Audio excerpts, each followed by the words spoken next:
ലോകത്തിൻ്റെ ലഹരി, the world's addiction. പ്രതിദിനവും നാം കോഫി കുടിക്കുന്നു, ഉണരാൻ, ശ്രദ്ധ കേന്ദ്രീകരിക്കാൻ. പക്ഷേ കഫേൻ ശരിക്കും എനർജി തരുന്നുണ്ടോ?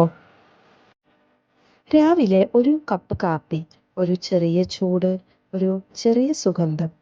അതിന് പിന്നിൽ പ്രവർത്തിക്കുന്ന ഒരു രാസരഹസ്യത്തെക്കുറിച്ച് അറിയാമോ?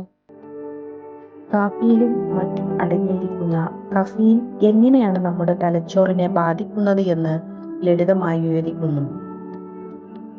നമ്മുടെ തലച്ചോറിൽ അഡിനോസിൻ എന്നൊരു രാസഘടകമുണ്ട്. ദിവസം മുഴുവൻ ഇത് ക്രമേണ കൂടിക്കൊണ്ടിരിക്കും.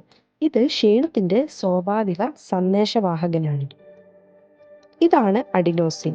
ഈ ചെറിയ അണുവാണ് നമ്മുടെ മസ്തിഷ്കത്തോട് പറയുന്നത്, ഇപ്പോൾ വിശ്രമിക്കണം. അഡിനോസിൻ റിസപ്റ്ററുകളിൽ ചേർന്ന് ഉറക്ക സിഗ്നൽ നൽകുന്നു.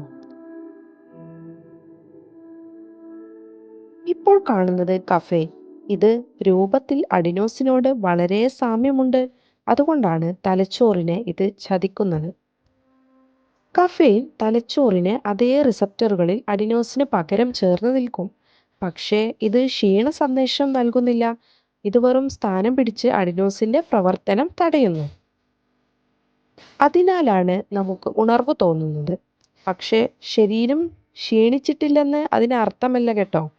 ബ്രേക്ക് മാത്രം താൽക്കാലികമായി തടഞ്ഞതാണ് കഫെയിൻ ചെയ്തത്.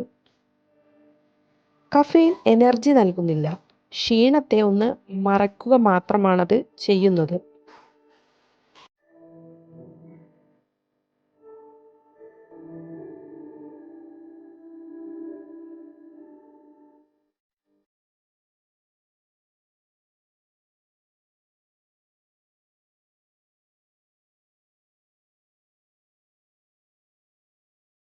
യഥാർത്ഥത്തിൽ സസ്യങ്ങളുടെ ഇലകളിലെ കഫെയിൻ അളവ് കീടങ്ങൾക്ക് വിഷമാണ്. അതുവഴി അവ ഇലകൾ തിന്നുന്നത് തടയുന്നു. കഫെയിൻ ആൽക്കലോയിഡ് എന്ന രാസവിഭാഗത്തിൽ പെടുന്നു.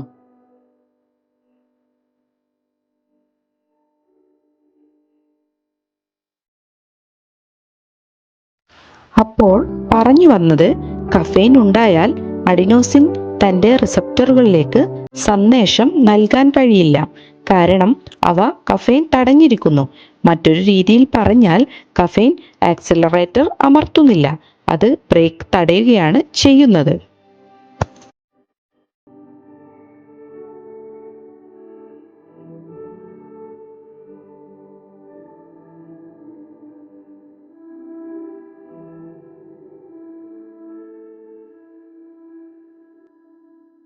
എന്നാൽ അധികം കഫെയിൻ ഹൃദയമിടിപ്പ് കൂട്ടാം, ഉറക്കം കുറയ്ക്കാം, ആശങ്കയും വർദ്ധിപ്പിക്കാം. അടുത്ത തവണ കാപ്പി കുടിക്കുമ്പോൾ ഓർക്കുക, ഊർജം അല്ല ഇത്, ബ്രെയിൻ്റെ ഒരു ചെറിയ രഹസ്യ ചതിയാണ്.